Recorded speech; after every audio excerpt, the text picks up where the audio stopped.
Բարև ձեզ հարգելի հայրենակիցներ, ուղիղ եթերում Նոյան Տապանն է, տաղավարում հյուրընկալել եմ Իրավունքի համահայկական կենտրոնի, Իրավունքի համահայկական ակադեմիայի հիմնադիր փաստաբան Տիգրան Սարգսյանին։ Մեր հետևորդներին հիշեցնեմ, որ Նոյան Տապանի ուղիղ եթերները կարող եք հետևել Նոյան Տապանի պատրոնում, YouTube-յան եւ Facebook-յան էջերում։ Պարոն Սարգսյան, բարև ձեզ, շնորհակալ եմ Նոյան Տապանի հրավերն ընդունելու համար։ Պարոն Սարգսյան, միջ հիմնական հարցերին անցնելը, ցավոք մենք բանակում զոհ ունենք, հայտնաբերվել է զինվորի հրազենային վնասվածքով եւ քանի որ դուք արդեն հայտնի եք հանրությանը որպես զինվորական եւ բանակային գործերով փաստաբան, փորձենք հենց այստեղից հասկանալ, թե նախ մեր ցավակցությունները ընտանիքին եւ հասկանալ, թե պատճառները որոնք են լինում ընդհանրապես այս բանակում տեղի ունեցող զոհերի։ Դրանք հոգեբանական ծանրաբեռնվածություն են, ծառայողական պարտականությունների եւ պայմանների հետ է կապված, կարգապահական միջանձնային խնդիրներ, վերահսկողության շրջանակներում կան բացեր, թե կարող են լինել նաեւ արտաքին միջամտություններ։ Մի խոսքով պատճառները որոնք են։ Պատճառները շատ խորքային են եւ հասարակությունից են գալիս։ Բանակը հասարակությունից դուրս եկած տղաներից է կազմված եւ այդ տղաները ինչ արժեքներով են գնում ծառայության, ինչ գաղափարներ են կրում իրենց մեջ, դա է խնդիրը։ Մենք գիտենք, որ մեր հասարակությունում կան բազմաթիվ սոցիալական խնդիրներ։ Մենք գիտենք, որ մեր հասարակությունում անհանդուրժողականության մակարդակը բավականին բարձր է։ Մենք գիտենք, որ նաեւ մենք էթիկայի հետ կապված խնդիրներ ունենք, նույնիսկ առօրյա փողոցում, խանութներում, երթևեկության մեջ, այսինքն մարդիկ հաճախ իրար հետ շփման մեջ նույնիսկ տարական էթիկետը չեն կարողանում պահպանել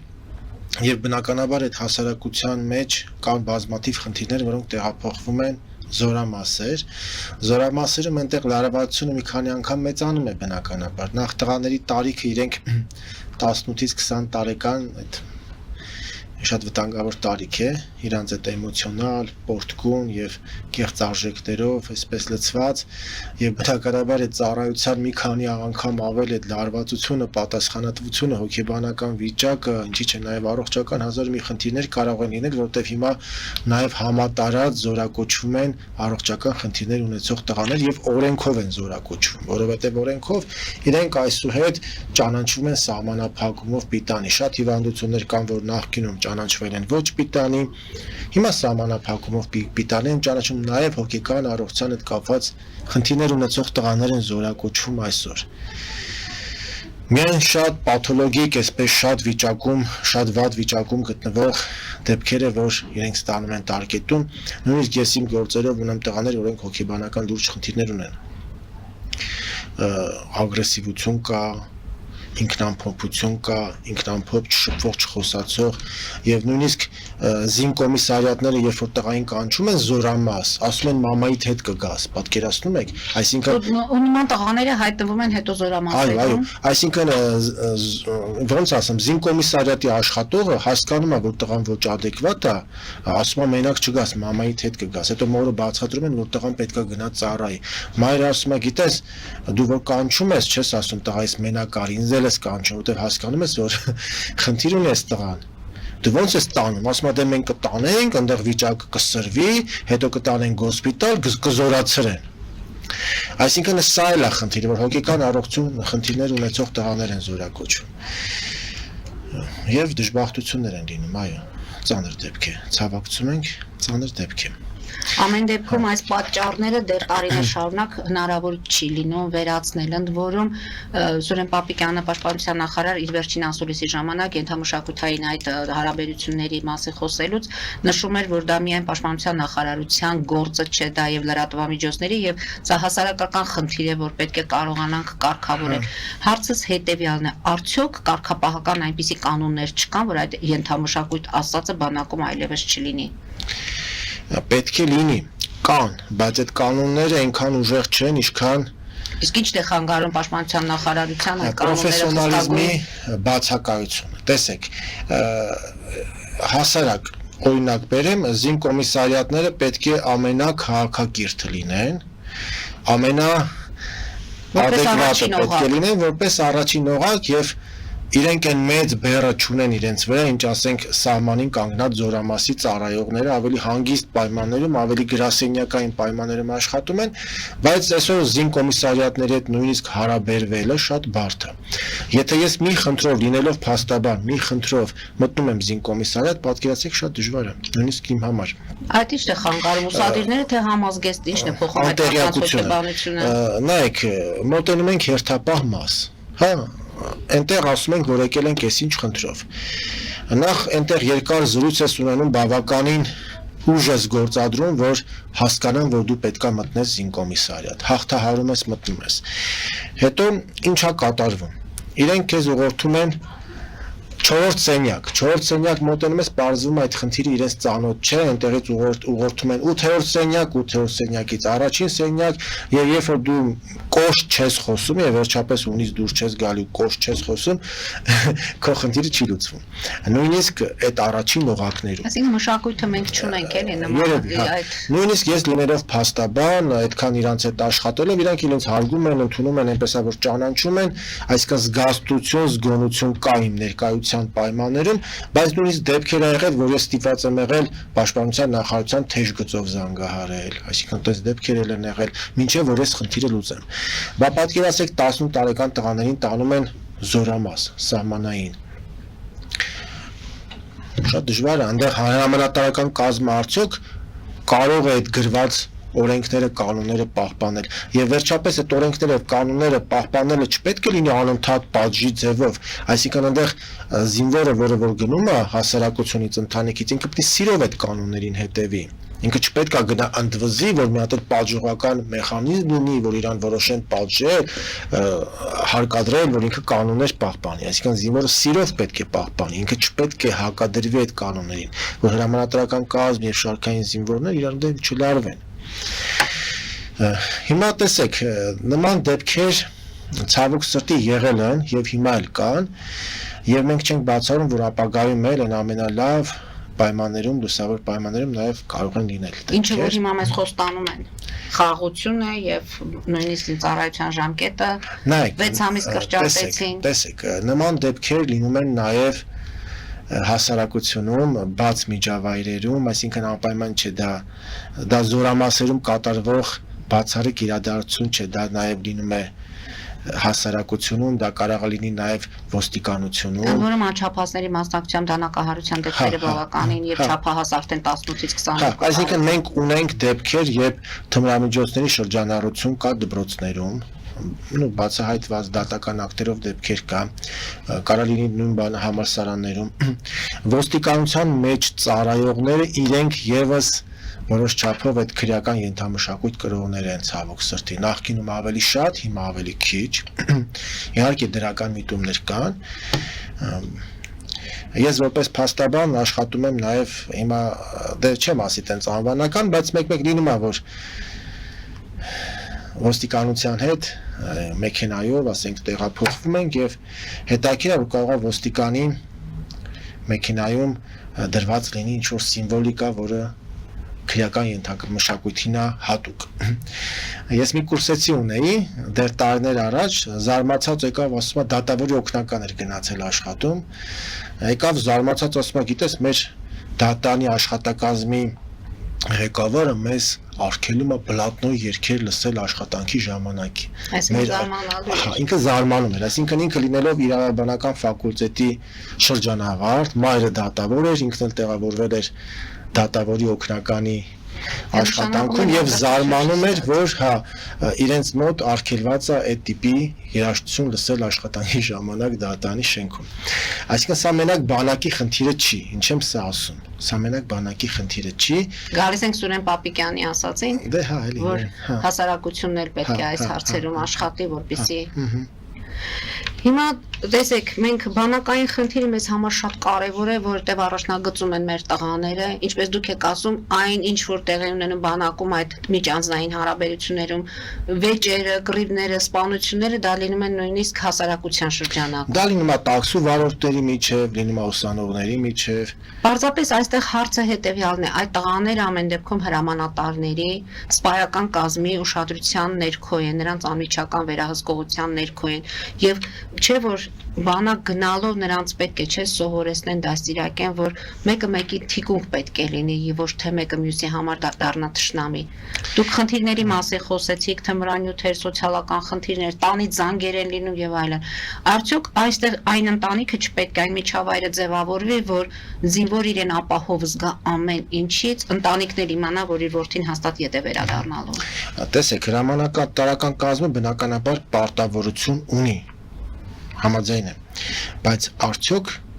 ի վիճակի է։ Կյանքը ցույց է տալի, որ ի վիճակի չէ։ Ամեն դեպքում 100%-ով անվտանգ միջավայր, բարոյական միջավայր չի կարելի,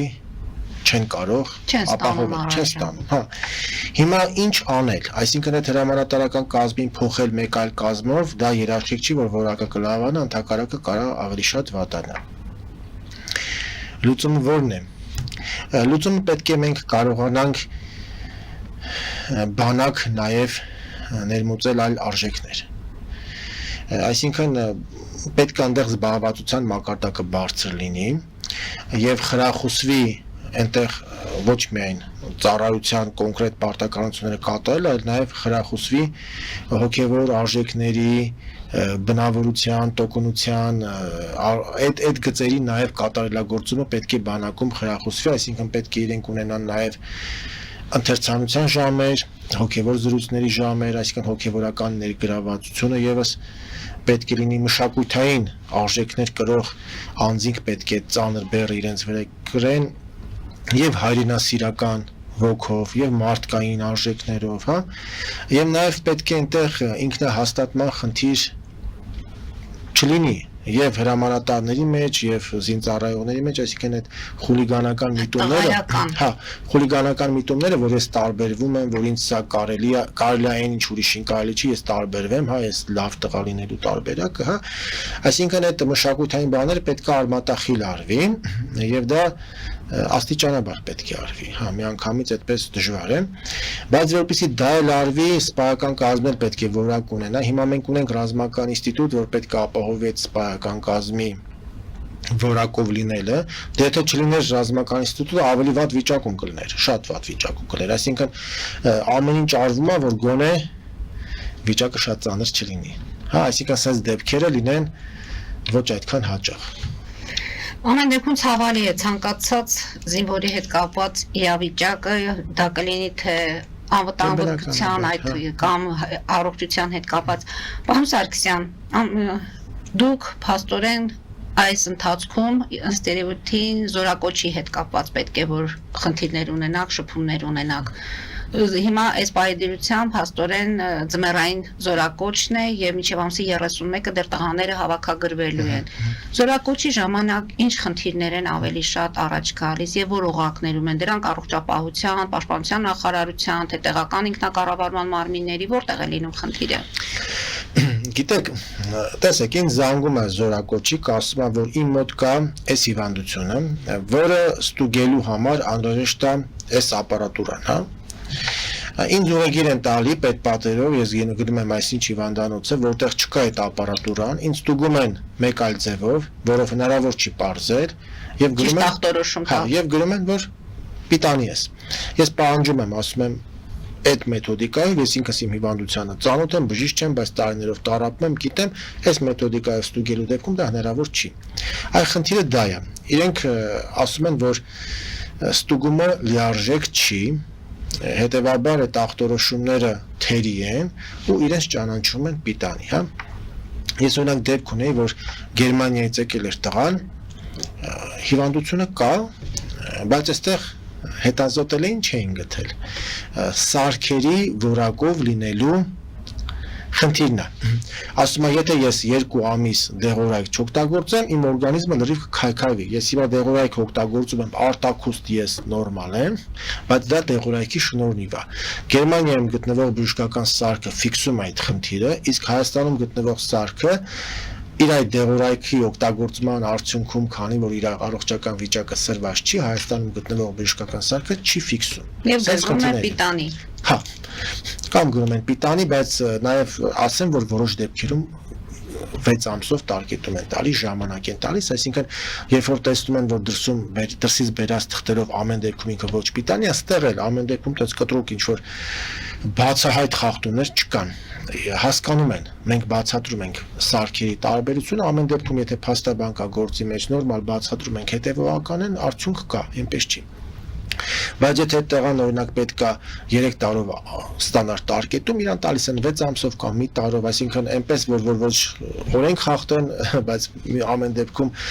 Հայաստանում գտնվող սարքը չֆիքսեց 3 տարով էլ չեն տալի, ռիսկ են տեսնում, բա որ Գերմանիայից բերած թղթերը ամեն դեպքում արժանահավատ չլինեն, այսպես այս վիճակներ լինում է, էլի։ Հիմա շատ դժվար է վիճակը, որովհետև մարդիկ իրականում ունեն առողջական խնդիր, բայց պիտանի են օրենքով։ Այս վերջի պիտանի են օրենքով։ Ստեղ մենք շատ լուրջ խնդրի առաջ ենք կանգնում, այսինքն օրինականության տեսանկյունից, օրինական է, ինքը պիտանի է նույնիսկ այս առողջական խնդրով, բայց հոգեբանական տեսանկյունից ծնողը գալիս է, ասում է իմ տղան այսինչ հիվանդություններով տառապում է, ես ամենաթատ ինքը մայրական խնամքի տակ է, հետևում եմ, ես եմ անում, են եմ անում, հոգեբանական տեսանկյունից ինքը չի համակերպվում։ Ընդ որում այս վերջերս կար չէ, եթե չեմ սխալվում, արտիկից մի կին անդհատահազանգում էր, որ որդուն այդպես տարել են, եւ ոչ թե ինքը ավելի շատ իր որդու մասին էր մտածում, այլ այն շրջապատի տղաների, որոնց հետ նա շփվում է։ Այսինքն տեսեք, օրենքով խախտում չկա, որովհետև այդ հիվանդությունով ինքը ըստ կառավարության որոշմամբ հաստատված հիվանդությունների ցանկի սահմանափակումով պիտանի է։ Օրենքը ասում է դու առողջական վիճակով կարող ես ստանալ տարկետում, իսկ այդ առողջական խնդիրները սահմանում է կառավարությունը։ Հիմա կառավարությունն էլ ասում է, այս խնդրով դու սահմանափակումով պիտանի ես, այսինքն օրենքի տեսանկյունից խախտում չկա, իրան պետքա զորակոչեն։ Բայց հոգեբանական տեսանկյունից մարդը երբ որ գիտի, որ ինքը չի կարելի սառնամանիքին պոստում կանգնի։ Հայերեն ասում են մենք սահմանափակումով ենք տանում դու պոստ չես կանգնի, բայց ամեն դեպքում եթե զինվոր է։ Եթե զինվոր ես, ամեն դեպքում եթե պետքա կանգնես, հետո ամեն դեպքում այնտեղ ֆիզիկական ծանրաբեռնվածությունը մեծ առողջությանը հետևելու հնարավորություն չկա եւ զորակոչիկը որոշ դեպքերում զորակոչիկներն ու տղաներն ասում են չէ մենք կգնանք, բայց ծնողները իրանք շատ ծանր հոգեբանական վիճակում են, իրանք հասկանում են, որ երեխան օգնության կարիք ունի, իրենք պարտավոր են իրենց երեխային կոպիտ ասած տեր կանգնեն, որտեղ ինքը խնդիր ունի։ Բայց մյուս կողմից էլ պետությունը ինչ անում է օրենքով անում եւ ինչպես դրա դեմ պայքարեն, ինչպես օրենքի դեմ պայքարեն։ Մենք իրավաբաններս գիտենք, որ օրենքը պետք է լինի իրավական։ Այսինքն ամեն ինչ չի, որ գրվում է, ուրեմն դա պետքա կուրորեն արվի։ Եթե օրենքը իրավական չի, այսինքն իրավունքից չի բխում, բնական կանոններից չի բխում, ինքը դառնում է հակաիրավական օրենք, ժամանակի նույն օրենքով կային մահապատիժներ, բայց հետո հասկացանք, որ այդ մահապատիժը ինքը իրավական օրենք չի։ Նույն այդ օրենքով կարող լինի բռնապետություն, կարող լինի, չգիտեմ, միապետություն, նույն օրենքով, բայց հասարակությունը հասկացավ, որ այդ օրենքները, որոնցով խախտվում են բնական կանոնները, դրանք իրավական չեն, նորմալ չեն եւ դրանք տանում են քայքայման են տանում, իրանք կործանման են տանում, թեկուզ իրանք գրված են, Դրա համար հասարակությունը ընդվզում է այդ գրված օրենքների դեմ, որոնք իրավական չեն։ Հիմա ես օրինակ զորակոչիկների հետ աշխատելով, իրանց ծնողների հետ աշխատելով մեծ ընդվզում եմ տեսնում, շատերը ասում են մենք չենք գնա, թող քրեական գործ հարուցվի, թող գործը մտնի դատարան, ինչ անում են անեն, մենք չենք գնա, որտեղ տեսնում են, որ երեխան իրոք հիվանդ է։ Տեսեք մի վիճակագրություն ձեզ ներկայացնեմ 2020-ից 2024 թվականների ընթացքում զինվորական պարտադիր ծառայությունից խուսափելու համար մինչև 18 տարեկան արական սեռի ներկայացուցիչները 8721 Հայաստանի Հանրապետության քաղաքացի հրաժարվել է քաղաքացիությունից։ Սարսափելի բան է։ Այսինքն եթե վերածում ենք տարին 2000, Եվ միտումը գնալով ավելի մեծանում է, հրաժարվում են քաղաքացիությունից, կամ ովքեր չեն հասցնում, չեն հրաժարվում, ավելի ուշ են դիմում, ստանում են մերժում, որովհետև եթե դու դիմեցիր արդեն 15 տարեկանում, պետությունը ասում է պարտավորություն կա, չկատարած եւ մերժում է։ Շատերը ուզում են հրաժարվեն, չեն կարողանում։ Հրաժարվելու համար դու պետք է արդեն ունենաս այլ պետության քաղաքացիություն, պետքա դերևս 15-ը լրացած չլինի, կամ արդեն 27-ը անցած լինի, որ պետությունը ձինապարտության պարտավորությունը հաշվի առնելով չմերժի քեզ, Շատերը գիտեք դրսից դամակներ են գրում, ասում են խնդրում ենք դադարեցրա, բայց պետությունը մերժում է։ Հիմա դուք հրապարակեցիք դադարեցվածները, բայց իշխանները դիմել են ու չի դադարեցվել, պետությունը մերժել է, հա։ Այսինքն շատ մեծ տոկոս կա, որ ձգտում է դրան։ Նույնիսկ տեսեք մեր պաշտպանության նախարարը ասել է, որ պաշտպանության նախարարության համակարգից կհեռացվեն նրանք, ում երեխաները հեռացրել է, ասում է ազատել եմ աշխատանքից, ում երեխաները Հայաստանի քաղաքացի չեն։ Այսինքն մենք հասել ենք նրան, որ նույնիսկ պաշտպանության նախարարության համակարգումն ու պետական կառավարման համակարգում աշխատող մեր քաղաքացիները իրենց երեխաներին զրկում են հայկական քաղաքացիներից։ Մենք այդպես ծանր վիճակում ենք, էլի, եւ բնականաբար դրա շուրջը պետք է լուրջ խորհենք։ Այս տվյալները, որ դուք ասացիք, դրանք շատ փոքր են։ Իրականում մենք Սփյուռքում ունենք բազմաթիվ, բազմահազար տղաներ, որոնք հաշվառված չեն երևում ոչ միտեղ։ Ում վրա որ կա քրեական գործ, այսինքն ովքեր որ կանգնել են զինվորական հաշվառման, եւ հիմա ունեն քրեական գործեր, հա, իրանց մենք կարող ենք հաշվառենք, որովհետեւ իրանք քրեական գործերով անցնում են, ասում ենք, հա, 10,000-ի մոտ մարդ կա, ով քրեական գործով հետախուզվում է բանակից խուսափելու համար։ Բայց իշխանները կան, որ զինկոմիսարիատներում չեն հաշվառվել ու քրեական գործեր չունեն ու հետախուզումներ չունեն, բայց իրանք կան։ Այդ մասին շարունակենք մեր զրույցը կարճատև գովազդային դադարից հետո։ Հարգելի հայրենակիցներ, հետևեք քիչ անց կվերադառնանք տաղավար եւ կշարունակենք մեր զրույցը։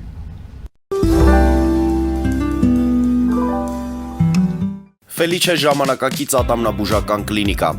Այստեղ հարմարավետությունն ու խնամքն առաջնային են։ Այստեղ կիրառվում են ատամնաբուժական ամենաժամանակակից տեխնոլոգիաներ, ճշգրիտ ախտորոշում, արդյունավետ բուժում, նուրբ փորձառություն եւ անհատական մոտեցում։ Սկսած սովորական մանրուքներից մինչև առաջադեմ ընթացակարգեր, այստեղ դուք գտնվում եք բարձր որակավորում ունեցող եւ փորձառու ատամնաբուժական մասնագետների ձեռքերում։ Մեր բարեկամական եւ հյուրընկալ անձնակազմն այստեղ է յուրաքանչյուր այցը հաճելի դարձնելու համար։ Ֆելիչե, ձեր առողջ եւ ամենաերջանիկ շպիտը սկսվում է այստեղից։ Եկեք եւ բացահայտեք նորարարության փորձագիտության եւ կարեկցանքի կատարյալ համադրությունը։ Վաճառվում է գերմանական հնաոճ դաշնամուր 1892 թվականի արտադրության ֆոն Մուրբախ։ Գտնվում է գերազանց վիճակում։ Կինը 15000 ԱՄՆ դոլար։ Հեռախոսահամար 094 115 310։ Երևան փոստը Գրանադա Հյուզում տեղեկացնում է։ Դրամական փոխանցումներ 1%-ով։ Օդանավով 1 փաունդը 2.99։ Նավով ուղարկեք 1 արկղ, երկրորդ արկղը անվճար։ Ավտոմեքենաների փոխադրում անհավատալի արժեքներով։ Ինչպես նաև կահույք եւ մեծ չափի բեռների փոխադրում։ Ջաքփաթ հագուստի խանութը երկրորդ մասնաճյուղն է բացել Գլենդելի սրտում, որտեղ կարող եք ձեռք բերել եվրոպական եւ ամերիկյան ընտիր հագուստեղեն, կոշկեղեն, աքսեսուարներ, պայուսակներ ամենահարմար արժեքներով։ Նաև կարող եք ցանկացած ապրանք պատվիրել եւ ձեռք բերել կարճ ժամանակում։ Ջաքփաթի Գլենդելի հասցեն է 1135 North Pacific Avenue, հեռախոս 818 813 2252։ Ջաքփաթ հագուստի լավագույն կենտրոնը Գլենդելում։ 60-ից ավելի ճանաչված եվրոպական բրենդների ինքնատիպ, չկրկնվող եւ մատչելի ընտրանին Fortuna Home and Country House խանութ սրահում։ Նորավոճ սպասք եւ կահույք հորեկա բնագավառի համար, տեքստիլ տնտեսական ապրանքներ, ամեն ինչ գեղեցիկ կյանքի համար։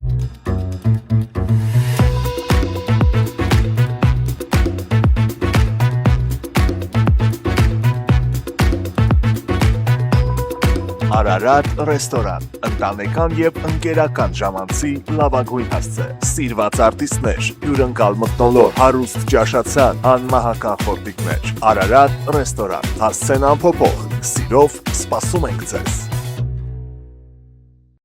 Լավագույն պաղպաղակ, բնական, համեղ եւ մատչելի գներով պաղպաղակը կարող եք ձեռք բերել բոլոր հայկական խանութներում։ Պահանջեք հայկական պաղպաղակ, Թամարա պաղպաղակ։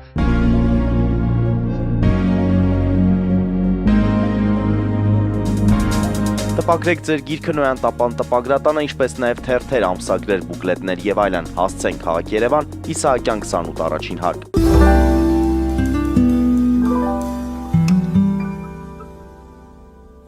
Հարգելի հայրենակիցներ, նոյանտապանը կրկին եթերում է եւ հիշեցնեմ, որ տաղավարում իմ հյուրն է իրավունքի համահայկական կենտրոնի իրավունքի համահայկական ակադեմիայի հիմնադիր փաստաբան Տիգրան Սարգսյանը եւ մենք զրուցում ենք զինվորական գործերի, բանակային գործերի հետ կապված, ինչ խնդիրներ են առաջանում եւ որ հարցերով են դիմում պարոն Սարգսյանին։ Պարոն Սարգսյան, կարծում եմ սա մեր վերջի հաղորդումը չի լինի։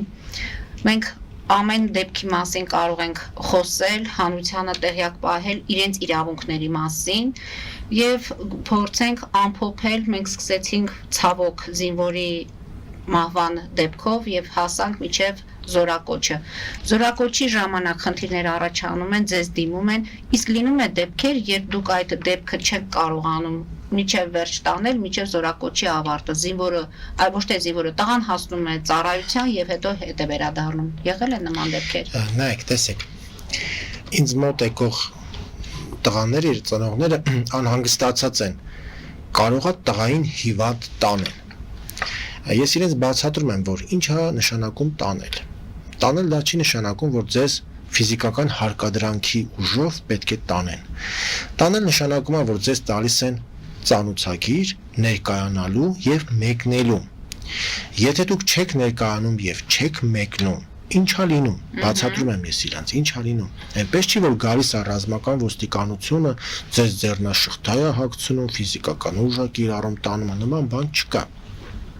Եթե դուք չեք մեկնում ծառայության, ձեր վերաբերյալ գործերը ուղարկվում է զինվորական քննչական կոմիտե։ Շատերը լսում են զինվորական քննչական կոմիտե, իրենց թվում է, որ իրենք միանգամից դատապարտվեցին ազատազրկման։ Իրենց ես բացատրում եմ, հիմա եթերն էլ օգտագործելով, սիրով բացատրեմ մեր քաղաքացիներին։ Եթե դուք գանգատ ունեք եւ ձեր գանգատը անտեսվում է, ձեր ընկալմամբ, ձեր նկատմամբ ոչ արդարացի որոշում է կայացվել, ծանուցագիրը ստանալուց հետո դուք կարող եք այդ որոշումը բողոքարկել։ Բողոքարկել նույնիսկ որոշման վերջում գրված է, երբ որ կենտրոնական ռազմաբժշկական հանձնաժողովը կայացնում է որոշում անձին ծառայության համար պիտանի ճանաչելու վերաբերյալ կամ սահմանափակումով պիտանի ճանաչելու վերաբերյալ նույնիսկ որոշման վերջում, այսինքն փաստաբանի հետ խորհրդակցելն էլ այդպես անհրաժեշտ չէ դա իմանալու համար, գրված է, որ որոշումը կարող եք բողոքարկել վերադասության կարգով եւ դատական կարգով։ Նույնիսկ զինկոմիսարիատը դրա մասին ձեզ ասում է գրավոր։ Բանավոր թե ինչ են ասում, չգիտեմ, բայց գրավոր որոշման մեջ դա պարտադիր նշված է։ Դուք ինքնուրույն կամ ցանկալի է փաստաբանի հետ, որտեղ փաստաբանի ծառայությունից օգտվելը իրավունք է, ոչ թե պարտականություն, այսինքն դուք զրկված չեք դուք դա ինքնուրույն բողոքարկել, բայց ցանկալի է պրոֆեսիոնալի հետ բնականաբար։ Դա կարող եք բողոքարկել վերադասության կարգով եւ կարող եք բողոքարկել դատական կարգով։ Եթե մենք որոշում բողոքարկում ենք վարչական դատարան, մենք կարողանում ենք վարչական դատարանին խնդրել, որպեսզի ինքը կիրառի հայցի ապահովման միջոց։ Ինչ է նշանակում հայցի ապահովման միջոցը։ Քանի որ վարչական դատարանում գործերը քննվում են տարիներով, կարող է 2-3 տարի քննվի, եւ եթե մինչեւ որոշում կայացնելը տղային զորակոչեն, հետո պարզվի, որ դատարանը որոշում է կայացրել, որ չպետք է զորակոչվեր, փաստորեն տղայի իրավունքը կխախտվի, որ հնարավոր չի լինի վերականգնել։ Նման դեպքերում մենք դատարանը բացատրում ենք, ասում ենք, որպեսզի անձի իրավունքը չխախտվի եւ հետո դատարանի որոշումը չդառնա անիմաստ, մենք խնդրում ենք հայցի ապահովման միջոց կիրառել, այսինքն մինչև դատավարության ավարտը արգելել զինկոմիսարիատին զորակոչին ուղղված գործողություններ կատարելուց։ Դատարանի որոշում է լինում, որ տղան չպետք է զորակոչվի մինչև դատարանի վերջնական որոշման կայացումը։ Եվ այդ ընթացքում իրեն զինկոմիսարիատը չի անհանգստացնում։ Իսկ երբ որ որոշումը հակառակն է լինում, որ պետք է գնա, այդ չգնացած օրերը նա լրացնում է, թե տեսեք, որոշումը եթե հակառակն է լինում, որ ինքը պետք է գնա, դե բնականաբար գնալու ժամանակ ծառայում այնքան, ինչքան այդ պահին գործող օրենսդրությունը նախատեսում է։ Այս տարվանից արդեն տարի ու կես։ Հա։ Իսկ դա է համարվում։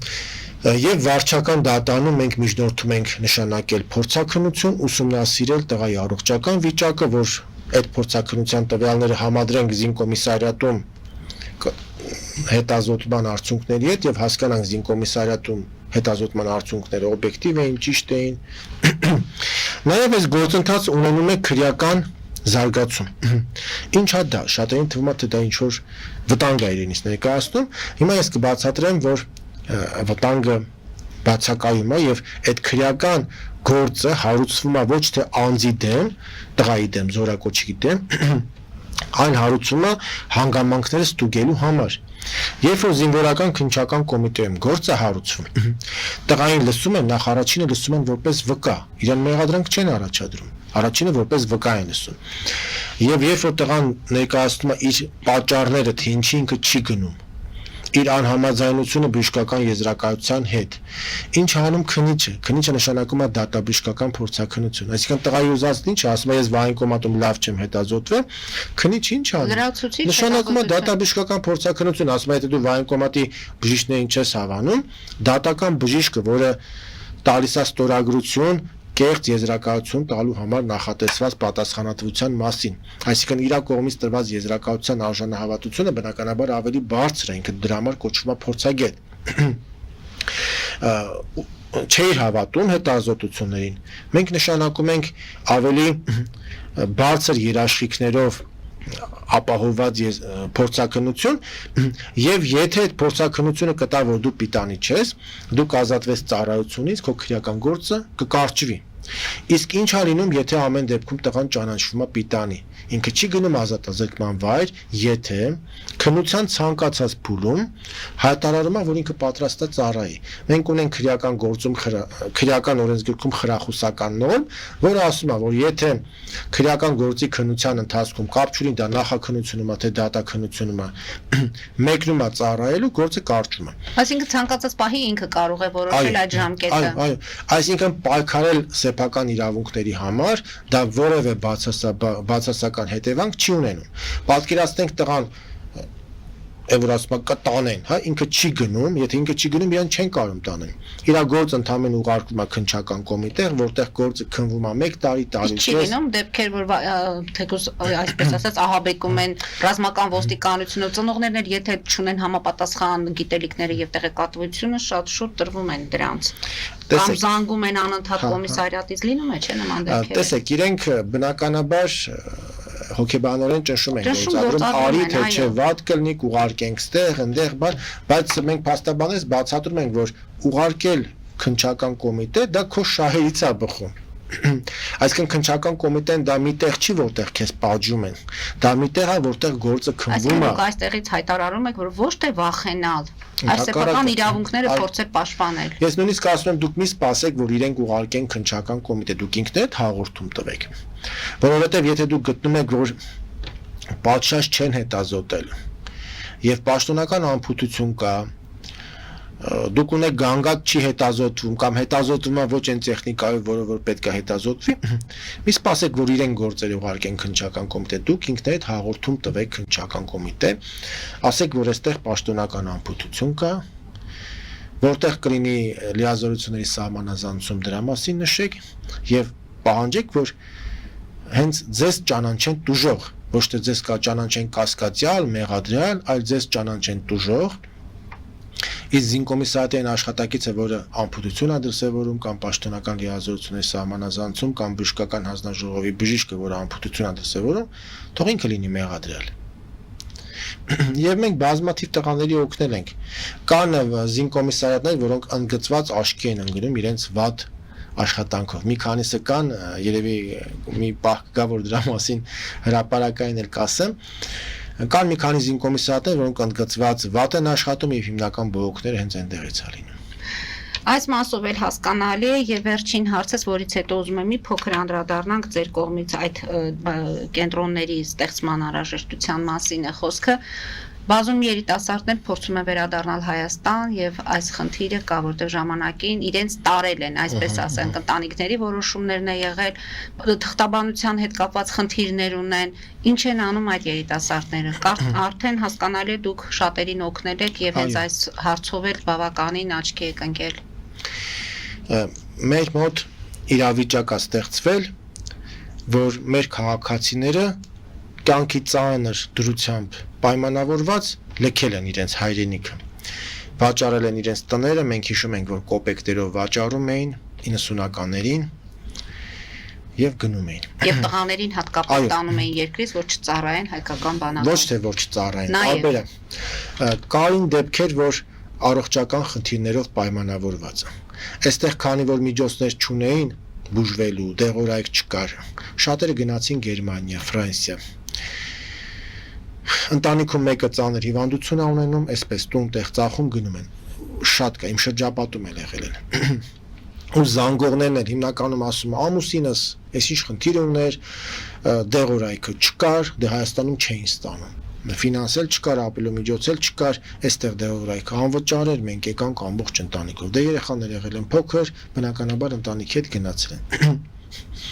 Հիմնականում Եվրոպա գնացողները բարձվում առողջական խնդիրներով պայմանավորված։ Ռուսաստանը աշխատանքային է։ Ռուսաստան գնում էին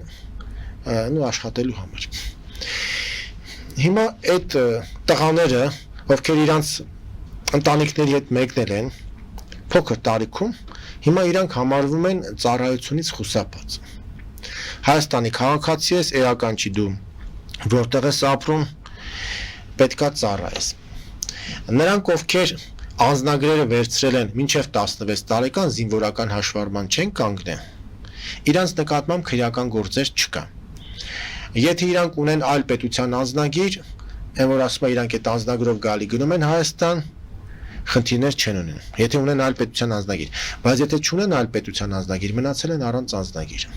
Պատկերացրեք 14 տարեկանում անձնագրով գնացել է, 16-ում, 17-ում, 18-ում ուզեցել է վերցնի, ասել են բանակային խնդիր ունես, չի եկել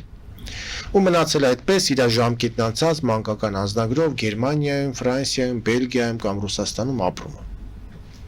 Իրան տալիս են այնտեղ կայության թուղթ, որը տալիս են ամեն անգամ 1 տարով կամ 6 ամսով, ու ամեն անգամ ասում են քո երկրի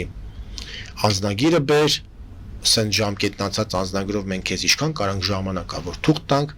ինքը չի կարող բերի, որտեվ ասում են արի ծառայի, կամ ասում են արի 15 միլիոն մուծի, եթե իր 27-ը լրացել է։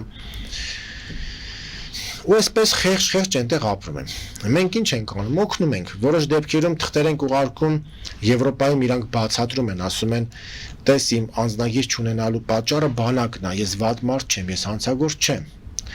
Ու Հայաստանի օրենքով դա համարվում է հանցագործություն, բայց Եվրոպայի օրենքներով իրանք նայում ասում են, այս մարդը կրիմինալ չի։ Եթե դու պասպորտ չունես, իրանք քեզ կասկածում են կրիմինալի մեջ, տանում ես բացատրությունը, որ դու կրիմինալ չես, իրանք քեզ ընդառաջում են։ Եվրոպայի հայերին մենք եթե չենք կարողանում անձնագիր, զինգրքույկ այդ մասով օգնել,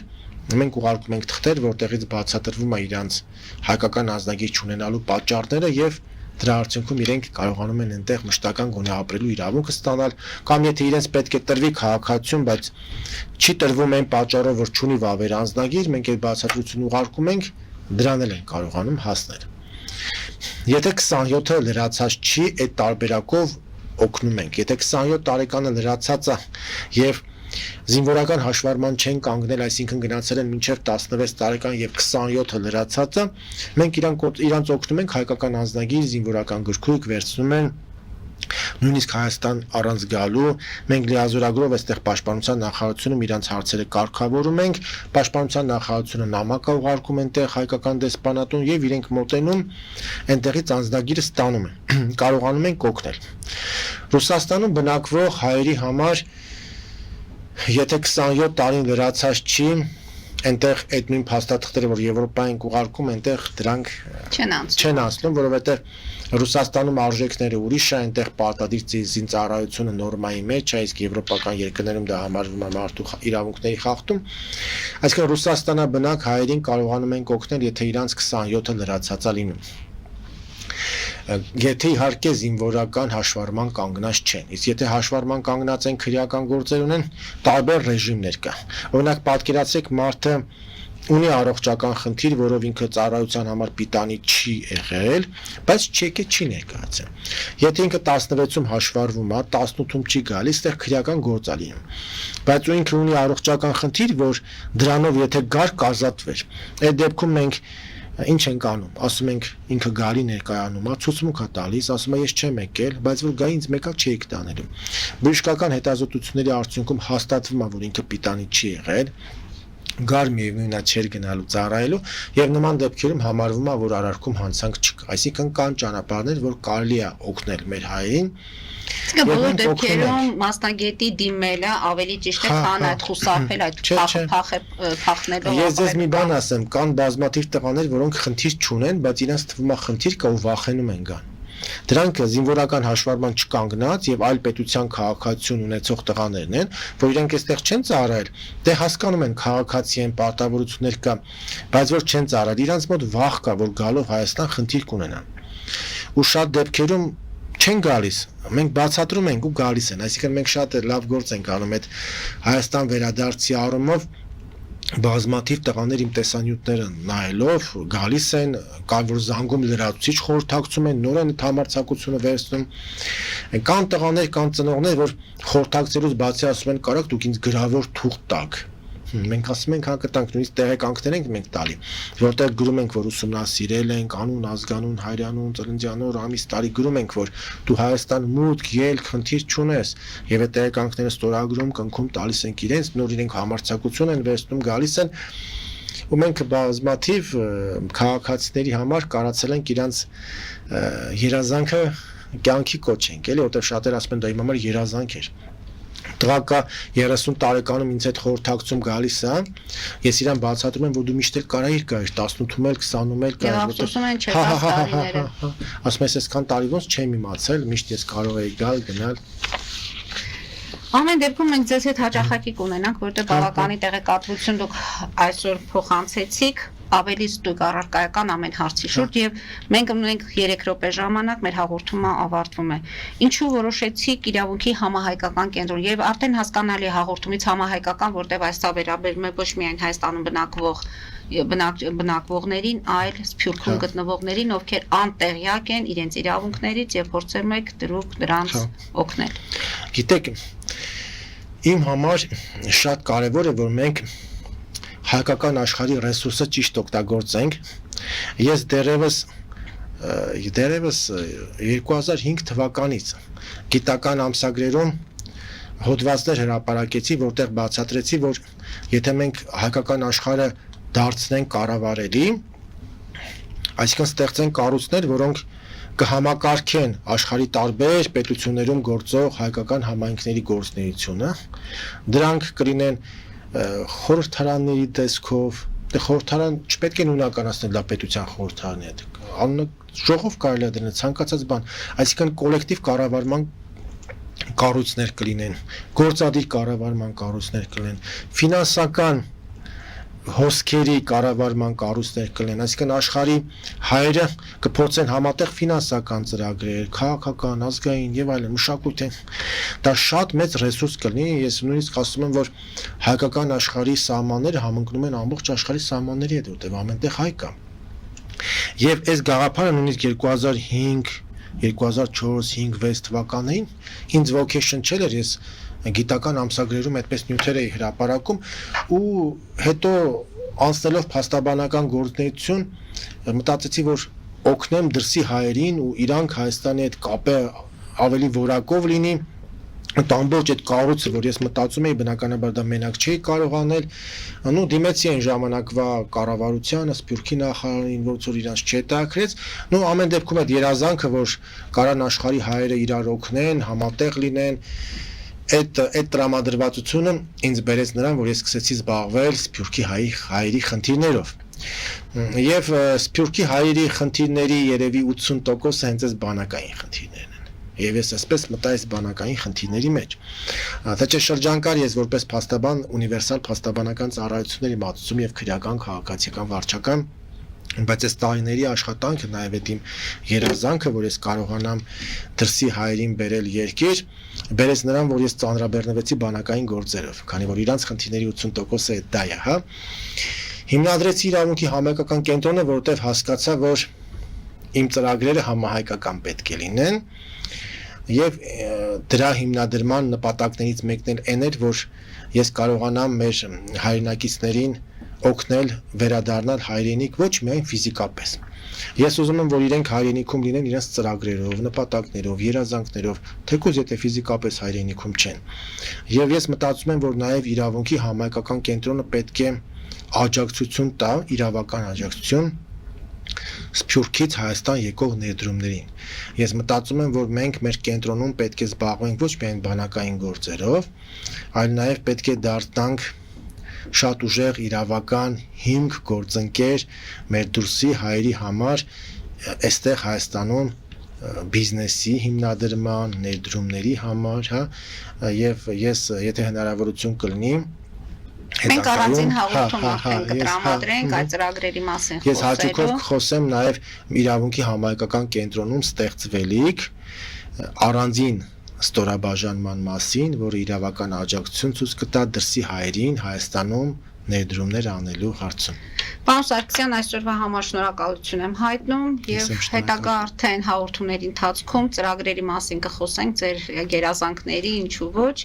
եւ ավելի մանրամասն կներկայացնենք այն տեղեկատվությունը, որի կարիքը ունի հանրությունը։ Շնորհակալություն այսօրվա հաղորդման համար։ Հարգելի հայրենակիցներ, այսօր այսքանով ավարտում ենք, հետեւեք զարգացումներին, մնացեք խաղաղությամբ։